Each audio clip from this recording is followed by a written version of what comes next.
Good morning everyone. बड़ों को नमस्ते और छोटों को प्यार। तो कल मेरी कोई वीडियो नहीं आ पाई, तो मैंने सोचा जो हमारा उत्तराखंड का भौतिक संरचना उसे कंप्लीट कर दिया जाए।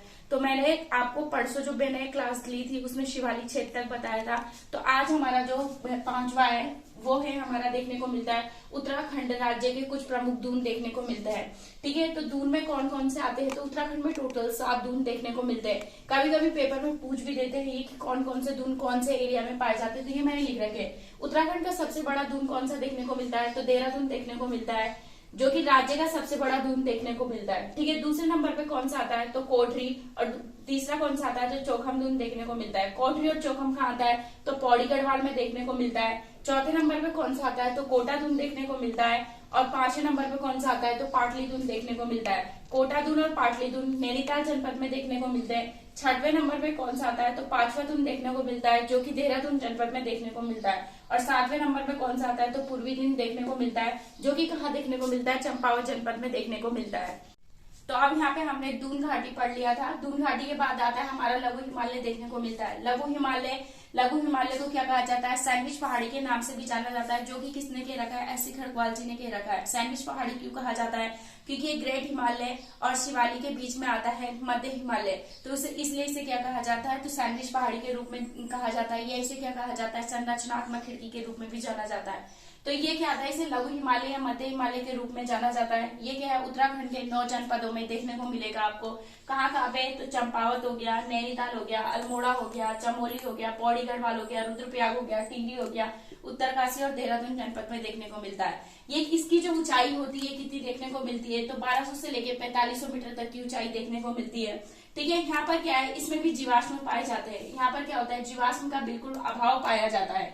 ये इस जो लघु हिमालय या मध्य हिमालय बोल सकते हैं, ये किस चीज से मिलकर बना रहता है? तो वलित एवं कायांतित चट्टानों से मिलकर बना होता है। ठीक है, यहाँ पर क्या देखने को मिलता है? तो तांबा हो गया, जिप्सम हो गया, चूना पत्थर हो गया, ग्रेफाइट हो गया आदि, इसमें क्या जो तत्व पाए जाते हैं। अगर आपसे पूछा जाए कि लघु मध्य हिमालय, आपको पता है कि बीच वाला एरिया है, तो यहाँ पे क्या देखने को मिलता है? लघु हिमालय मध्य हिमालय देख लीजिए, चंपावत, नैनीताल। तो जितने भी ताल होंगे वो कहाँ? नैनीताल में पाए जाते हैं। तो नैनीताल में कौन कौन से ताल पाए जाते हैं? भीमताल, सात ताल, नकोचिया ताल, खुरपा ताल, सूखा ताल, तो नैनीताल में भी पाए जाते हैं। फिर उसके बाद क्या? चमोली में भी ताल पाए जाते हैं, उत्तरकाशी में भी, अल्मोड़ा में भी। तो यहाँ पे क्या पाए जाते हैं? कुछ ताल भी पाए जाते हैं। नदियों का जो उद्गम, आधी से ज्यादा नदियां होती है, उनका उद्गम भी क्या है? लघु या मध्य हिमालय से ही देखने को मिलता है। जैसे सरयू नदी हो गई, पश्चिमी रामगंगा नदी हो गई, लथिया नदी हो गई, या नया नदी देखने को मिलती है। तो ये कुछ हो गया, और इसमें बहुत सारी चीजें देख। मध्य हिमालय के अंतर्गत ही उत्तराखंड का पामीर देखने को मिलता है, जिसे हम क्या बोलते हैं? दूधातोली श्रेणी के नाम से भी जाना जाता है। आपने सुना भी होगा कि दूधातोली श्रेणी कहाँ पर स्थित है? तो ये 3 जनपदों में देखने को मिलता है, चमोली, पौड़ी और अल्मोड़ा जनपद में देखने को मिलता है। अगर आपसे पूछा जाए उत्तराखंड का पामीर किसे कहा जाता है, तो दूधातोली श्रेणी को कहा जाता है। ठीक है, फिर उसके बाद क्या था? उत्तराखंड का जो पामीर का पठार है या दूधातोली श्रेणी है, वहां से कौन सी नदियां निकलती है? तो वहां से 5 नदियों का उद्गम होता है। पश्चिमी रामगंगा हो गया, आटागाड़ हो गया, पश्चिमी नयार हो गया, पूर्वी नयार हो गया, और वूनो नदी का उद्गम होता है। वहां से क्या होता है? 5 नदियों का उद्गम होता है। अगर आपसे पूछा जाए लघु हिमालय, जो लघु हिमालय होता है उसी के बीच में क्या पाया जाता है? मेन बाउंड्री थ्रस्ट पाया जाता है। तो मेन बाउंड्री थ्रस्ट में क्या पाए जाते हैं? तो छोटे छोटे बुग्याल पाए जाते हैं। तो ये क्या होता है? इन्हें क्या कहा जाता है? पशु चारकों का स्वर्ग कहा जाता है। और सर्वाधिक अगर आपसे पूछा जाए बुग्याल कहाँ पाए जाते हैं, तो लघु हिमालय या मध्य हिमालय में पाया जाता है। अगर ये भी ऑप्शन में ना हो, तो अगर मेन बाउंड्री थ्रस्ट लिखा हो तो वो भी आप कर सकते हैं। और तीसरा क्या देखने को मिलता है? शीतोष्ण कटिबंधीय सदाबहार वन पाए जाते हैं। तो ये क्या हो गया? हमारा मध्य हिमालय, लघु हिमालय भी कंप्लीट हो गया है। अब हमारा 7वां क्या देखने को मिलता है? तो 7वां देखने को मिलता है हमारा ग्रेट हिमालय, या हम उसको क्या बोल देते हैं? तो महान हिमालय देखने को मिलता है। उसमें हमारे क्या आते हैं? तो उसमें आते हैं हमारे जितने भी पर्वत आते हैं वो। तो मैं आपको शॉर्टकट तरीका बताती हूँ कि पर्वतों को आपने कैसे याद करेंगे। तो आइए देखते हैं। तो वृत्त हिमालय के अंतर्गत कौन से आते हैं? तो जितनी भी पर्वत श्रेणियां देखने को मिलती है वो वृत्त हिमालय के अंतर्गत आती है। तो 7वां हमारा क्या देखने को मिल रहा है? वृत्त हिमालय देखने को मिलता है। जैसे वृत्त हिमालय को क्या कहा जाता है? उच्च हिमालय या ग्रेट हिमालय के नाम से जाना जाता है। ये कितने मीटर की ऊंचाई पर पाया जाता है? तो 4500 से लेकर 7815 मीटर तक की ऊंचाई पर पाया जाता है। पहले नंबर में कौन सा देखने को मिलता है? तो नंदा देवी पश्चिमी देखने को मिलती है। नंदा देवी पश्चिमी कहाँ से कितने मीटर देखने को मिलती है? तो ये आता है 7817 मीटर देखने को मिलती है। इनकी क्या है? ऊंचाई देखने को मिलती है। दूसरे नंबर में कौन सा आता है? तो कमेट देखने को मिलता है। कमेट की ऊंचाई कितनी आती है? तो 56 देखने को मिलती है। तीसरे नंबर पे कौन सी आती है, तो सुनंदा देखने को मिलती है। सुनंदा को क्या कहा जाता है, सुनंदा ही नंदा देवी पूर्वी है। ये कितना आता है, तो 7434 देखने को मिलती है। चौथे नंबर पे कौन सा आता है, तो अभिगामिनी देखने को मिलती है, जो कि 7355 मीटर देखने को मिलती है। पांचवें नंबर पे कौन सा आता है, तो माणा देखने को मिलती है, 7272 देखने को मिलती है। छठे नंबर पे कौन सा आता है, तो मुकुट देखने को मिलती है, जो कि 7242 देखने को मिलती है। फिर सातवें नंबर पे कौन सा आता है, तो हरदेवल देखने को मिलता है, 7151 देखने को मिलती है। आठवें नंबर पे कौन सा आता है, तो चौकम देखने को मिलती है, जो कि 7138 देखने को मिलती है। नौवें नंबर पे कौन सा आता है, तो त्रिशूल देखने को मिलता है, जो कि 7130 देखने को मिलती है।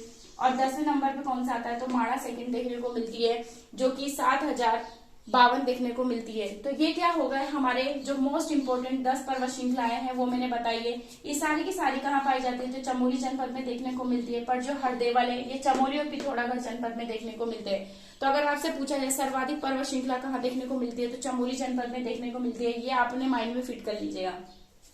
दूसरा पॉइंट अगर आपको याद नहीं होता तो क्या कैसे शॉर्टकट याद कर, देखिए ये जो आगे वाला पॉइंट ये देखिए 78 72, बस ये नंबर वाइज आपको वैसे याद होंगे। 78 77 74 73 72 72 71 71 71 और 70, बस शॉर्टकट याद, आगे का याद कर लीजिए और पीछे का एक मोबाइल, जैसे मोबाइल नंबर आप किसी का याद करते हैं ना, सेम टू सेम वैसे करके आप इनको याद कर सकते हैं। बस इनका सीक्वेंस याद रखिए, जैसे नंदा देवी हो गई, कमेट हो गई, सुनंदा हो गई, माणा हो गई, अभिगामिनी हो गई, माणा हो गई, मुकुट हो गया, हरदेवल। तो ऐसे करके आप इनको एक बार याद कर लीजिएगा, क्योंकि ये चीजें हमें क्या होता है रटना पड़ता है। रटेंगे नहीं जब तक हम इनको, तब तक ये हमें याद भी नहीं होता है। तो ये हमारा क्या हो गया, वृत्त हिमालय, उच्च हिमालय, तो यही चीजें पाई जाती है वृत्त हिमालय में, जितनी भी पर्वत श्रृंखला देखने को मिलती है। और आठवां हमारा क्या देखने को मिलता है, तो ट्रांस हिमालय देखने को मिलता है। ठीक है, तो ये हमारा क्या, जो हमारा किस परीक्षा वाणी में दिया गया है कि उत्तराखंड को भौतिक संरचना के आधार पर कितने उसमें बांटा गया, तो 8 उसमें बांटा गया। और ऐसी खरकवाल जी ने कितने उसमें बांट रखा है, तो 5 उसमें बांट रखा है। तो ये अब हमारा क्या समाप्त हो चुका है उत्तराखंड का भौतिक संरचना। तो कल जो मैं आपको पढ़ाऊंगी उत्तराखंड के जो प्रमुख ग्लेशियर है जहां से इंपॉर्टेंट आते हैं वो मैं आपको कराऊंगी। तो थैंक यू फॉर वॉचिंग। आपको मेरी वीडियो कैसी लगी, लाइक करें, कमेंट करें और शेयर करें, जिससे मुझे मोटिवेशन मिलता है। और जो भी कोई मुझसे गलतियां होती है आप मुझे कमेंट करके बताइए। मैं नेक्स्ट वीडियो जो आएगी मेरी, मैं उसमें सुधार करने की कोशिश करूंगी, क्योंकि मैं आप लोगों की तरह ही मैं भी एक तैयारी करने वाली छात्रा हूँ। बट मुझे जितना आता है मैं वो आप लोगों के साथ शेयर कर रही हूँ। अगर मुझसे कोई गलती होती है तो क्षमा कीजिएगा। Thank you for watching.